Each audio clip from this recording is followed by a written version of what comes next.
Est-ce une bonne chose ou plutôt une mauvaise chose de vouloir devenir riche? Oui, je sais, c'est un sujet assez chaud et on va en parler dans cette vidéo.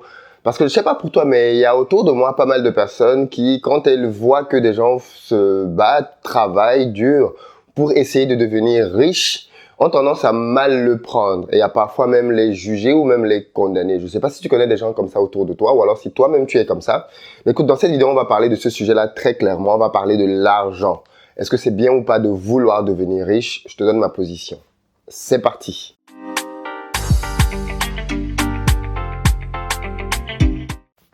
Salut, moi c'est Philippe d'Investir au pays. Au travers de cette chaîne, j'accompagne la diaspora africaine dans l'entrepreneuriat et dans l'investissement. Donc si l'une de ces deux thématiques t'intéresse, je t'invite sans plus tarder toi aussi à poser tes deux premiers pas pour te rapprocher de tes objectifs business. La première chose que tu peux faire, c'est t'abonner à cette chaîne et activer les notifications, la petite cloche, afin d'être informé de l'apparition de chacune de nos 5 vidéos hebdomadaires, le lundi, le mercredi et le vendredi à 7 h du matin.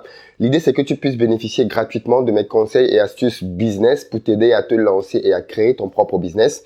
Mais aussi à nos 2 émissions désormais hebdomadaires le mercredi soir à 20 h et le dimanche après-midi. L'idée, c'est que tu puisses participer parce que ces émissions sont participatives et interactives, parfois avec des invités business qui vont te parler de leur parcours et tu vas pouvoir leur poser des questions. Alors parfois simplement autour d'une thématique et l'idée, c'est que tu puisses intervenir pour pouvoir donner ton point de vue en ligne, sans état d'âme, sans langue de bois. La deuxième chose que tu peux faire, c'est aller dans la barre de description et cliquer sur le lien pour recevoir gratuitement le petit livret que j'ai écrit intitulé 10 bonnes raisons de devenir entrepreneur. C'est un tout petit livret qui se lit rapidement et qui va te permettre de te bâtir un bon état d'esprit afin de t'aider à te lancer toi aussi dans les affaires. Alors, si tu ne le sais pas encore, il faut que tu te dépêches pour réserver ta place pour la rencontre business du 6 avril parce qu'il va être question pour moi et ainsi qu'à mes invités de répondre à une question très simple. Quel business tu peux lancer en 2019 et qui vont te rapporter des sous? Parce que figure-toi que il y a des business que j'ai arrêtés cette année parce que finalement, je suis convaincu qu'ils ne sont plus du tout rentables. Je t'en parlerai un tout petit peu aussi. Et puis, si tu as déjà un petit business, ce sera l'occasion pour toi aussi de découvrir quelles sont les techniques que j'utilise pour pouvoir vendre mes business parce que malheureusement, tous ceux qui sont dans le business savent que le plus important, c'est de vendre et parfois on bloque à ce niveau-là. Donc, va rapidement réserver ta place. Il y a encore une promo te permettant de pouvoir bénéficier d'un tarif préférentiel. Quand j'ai terminé mes études il y a quelques années, je n'ai pas eu de mal à trouver de travail. D'ailleurs, j'ai même eu mon premier job pendant que j'étais encore en stage de fin d'études. Mais je reconnais que ça n'a pas été le cas pour tout le monde, que certains d'entre nous ont galéré, parfois même pendant longtemps avant de trouver un emploi. Je me rappelle qu'à l'époque, il y avait comme une sorte de solidarité entre nous, amis, qui faisait que quand on se rendait compte que telle ou telle personne avait du mal à trouver du travail ou alors que finalement sa situation financière était un peu difficile, on se cotisait parfois pour aider cette personne-là. Et ça, je trouvais que c'était génial parce que ça traduisait un peu notre amour et notre solidarité les uns pour les autres. On a grandi comme ça et au stade où nous en sommes aujourd'hui, tous ceux de ma génération se sont stabilisés, ont eu des familles pour certains, d'autres des enfants. En tout cas, tout le monde a trouvé un boulot entre-temps. Ça fait quand même pas mal d'années que finalement, on a terminé nos études. Je me suis aussi rendu compte au fil du temps que quand dans ce groupe-là, certains d'entre nous aspiraient à plus qu'un simple salaire, parfois ça faisait jaser. Les gens me posaient des questions. Oui, franchement, tel autre là, on a l'impression qu'il aime beaucoup l'argent, ainsi de suite. Et donc, du coup, je me suis dit, mais c'est paradoxal quand même. Quand la personne n'a pas d'argent, on est prêt à l'aider pour qu'elle puisse en avoir. Dès qu'elle en a, comme nous, au même niveau à peu près, entre 2 et 3 000 euros par mois, là, ça va. Elle doit rester dans ce cadre-là. Dès qu'elle aspire à plus, dès qu'elle commence à créer des business, dès qu'elle commence à se bouger un tout petit peu pour avoir beaucoup plus que ce type de somme-là, mais bizarrement, elle est pointée du doigt et elle est regardée un peu bizarrement. Ça, c'est quelque chose que je constate un peu partout. Pas qu'en Europe, hein, même en Afrique. Quand quelqu'un commence à avoir de l'argent, autour de lui, les gens commencent à être mal à l'aise. Mal à l'aise parce que finalement, je pense que les gens ne sont pas au clair avec l'argent. C'est pour ça que je voulais en parler un peu dans cette vidéo. Parce qu'au final, qu'est-ce que l'argent? Moi, je pense que on a mis et on a donné beaucoup trop d'importance à l'argent parce qu'on s'est rendu compte de ce que l'on pouvait faire avec l'argent et que l'argent pouvait donner du pouvoir à certains. C'est-à-dire qu'avec de l'argent, tu pouvais avoir accès à des personnes auxquelles tu n'avais pas accès avant. Tu pouvais avoir accès à des filles qui avant ne te regardaient pas du tout, ne te calculaient pas du tout. Avec de l'argent, ces mêmes filles étaient prêtes à tout pour être avec toi.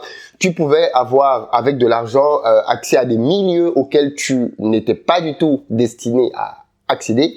Avec de l'argent, tu pouvais avoir des vêtements, des chaussures, des sacs, et du coup, on s'est rendu compte qu'en fait, mais l'argent, c'est super important. Donc, du coup, aujourd'hui, il y a comme un malaise avec l'enrichissement chez beaucoup d'entre nous. C'est-à-dire qu'à tel point que quand tu désires être riche, mais immensément riches, par exemple, ce qui est mon cas, et je vais te dire pourquoi.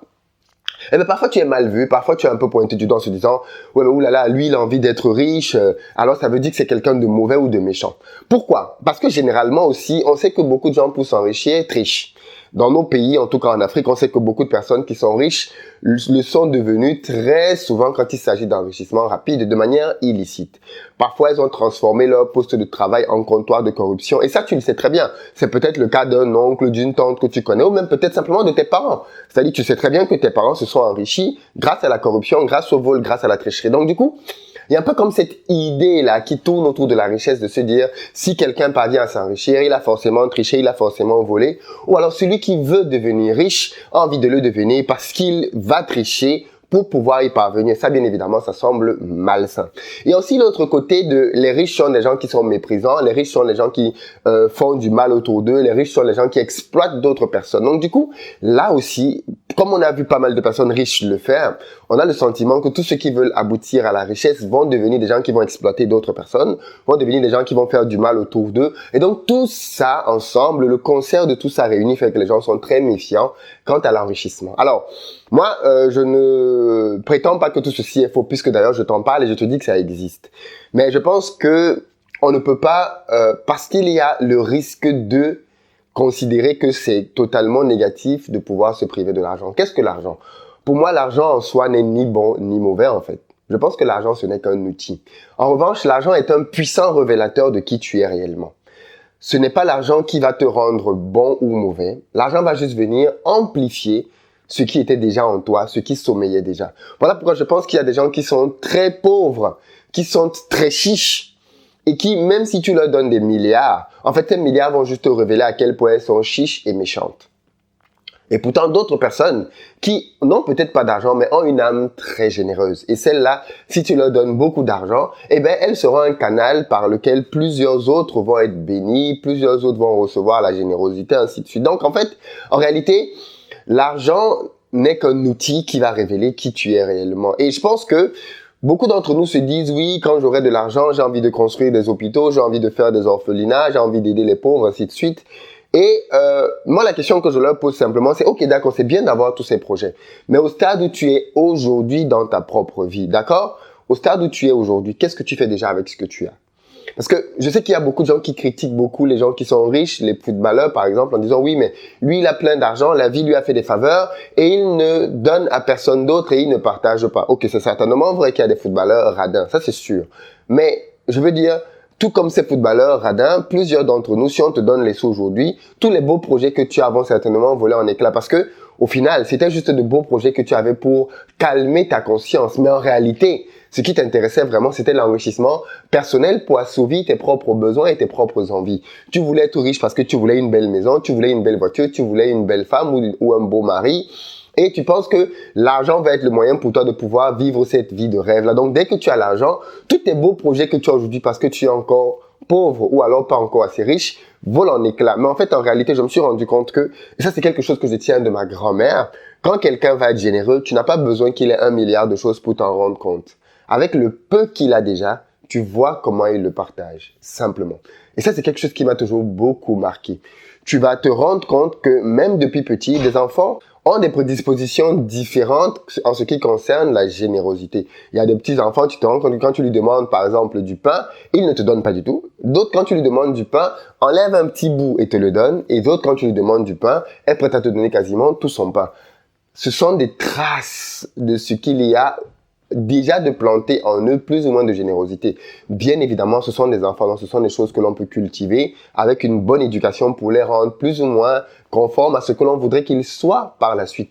Mais c'est pour te dire que la générosité, c'est quelque chose qui se travaille. Tu peux ne pas être naturellement généreux aujourd'hui, mais la bonne nouvelle, c'est que tu n'es pas obligé de demeurer radin. Tu peux travailler à devenir quelqu'un de généreux. Si tu as à cœur les orphelins, n'attends pas d'être milliardaire pour penser que tu les aideras. Commence à les aider avec le peu que tu as aujourd'hui. Commence à te priver déjà aujourd'hui, justement, de 1 ou 2 restos par mois, de 1 ou 2 sorties par mois pour mettre de côté cet argent-là pour les pauvres, pour les orphelins, pour, je sais pas moi, financer un hôpital, ainsi de suite. Tu peux déjà commencer à le faire aujourd'hui. Et ainsi, quand demain tu auras plus d'argent, tu augmenteras juste la quantité que tu pourras affecter à ces œuvres-là qui te tiennent à cœur. En tout cas, c'est ce que moi je recommande pour ne pas passer sa vie à attendre un moment bien précis pour commencer à agir, en fait. Parce qu'au final, quand est-ce que tu auras suffisamment d'argent? Quand tu seras millionnaire, mais personne ne se lève du jour au lendemain et devient millionnaire. Avant d'être millionnaire, il avait 10 000, ensuite il avait 100 000, ensuite il avait 200, 500, 800, et ensuite 1 million. Donc, commence aujourd'hui à l'état où tu es, à donner, à partager, et puis progressivement, tu te retrouveras dans des situations dans lesquelles tu pourrais être davantage généreux. Donc, s'il faut que tu te souviennes de quelque chose dans cette vidéo, c'est que l'argent, en fait, n'est ni bon ni mauvais. L'argent est un outil, simplement. C'est un peu comme si tu avais, je sais pas moi, une scie, quoi, qui te permet de trancher le bois. Tu ne te poses pas la question si la scie est un bon ou un mauvais outil. Pas du tout. Tu as juste besoin d'elle pour trancher du bois. Et bien, pareil, l'argent est un outil qui te permet de pouvoir réaliser des choses. L'argent peut te permettre de réaliser énormément de choses comme on l'a vu dans cette vidéo. Et en fait, la vraie question donc qu'il faut te poser, c'est qu'est-ce que tu veux faire avec de l'argent? Personnellement, j'ai besoin de beaucoup d'argent parce qu'au travers de l'argent, je souhaiterais avoir beaucoup d'impact autour de moi, beaucoup d'impact en Afrique, beaucoup d'impact dans le monde. C'est pour ça que j'ai besoin de beaucoup d'argent, pour pouvoir créer davantage d'entreprises, pouvoir sortir davantage de personnes de la misère, redonner de l'espoir à d'autres, créer des écoles qui vont former une génération d'Africains différents, avec un mindset différent, qui vont pouvoir être après-demain les leaders du continent et contribuer à éveiller davantage l'Afrique et à lui donner davantage de prospérité. Donc, vouloir de l'argent en soi n'est pas mauvais. C'est ce que tu veux faire avec cet argent qui va être déterminant. Voilà ce que je voulais que tu retiennes dans cette vidéo. Je voulais que tu me dises dans les commentaires ce que tu en penses. Est-ce que tu as envie d'être riche? Est-ce que tu es à l'aise avec l'idée de vouloir devenir riche? Si oui, pourquoi? Sinon, pourquoi? Parlons-en dans les commentaires. Et comme d'habitude, n'hésite pas à partager cette vidéo à tous ceux et à toutes celles qui veulent être riches parce que oui, ça je l'assume. On peut vouloir être riche pour de bonnes motivations, mais on peut aussi vouloir devenir riche. Et c'est malheureusement parfois, très souvent le cas, pour de mauvaises motivations. Et donc, bien évidemment, ne mettons pas tout le monde dans le même sac et ne pensons pas que tout le monde a besoin de sous juste pour faire des choses désagréables ou alors satisfaire son petit ego et son petit nombril personnel et se foutre du monde autour de lui. C'est pas le cas de tout le monde. Merci d'avoir écouté cette vidéo jusqu'à la fin. Je voudrais savoir quelle est ta position par rapport à l'argent dans les commentaires. N'hésite pas à me la dire afin que l'on puisse en parler en toute transparence et en toute franchise, comme d'habitude. À très bientôt sur la chaîne.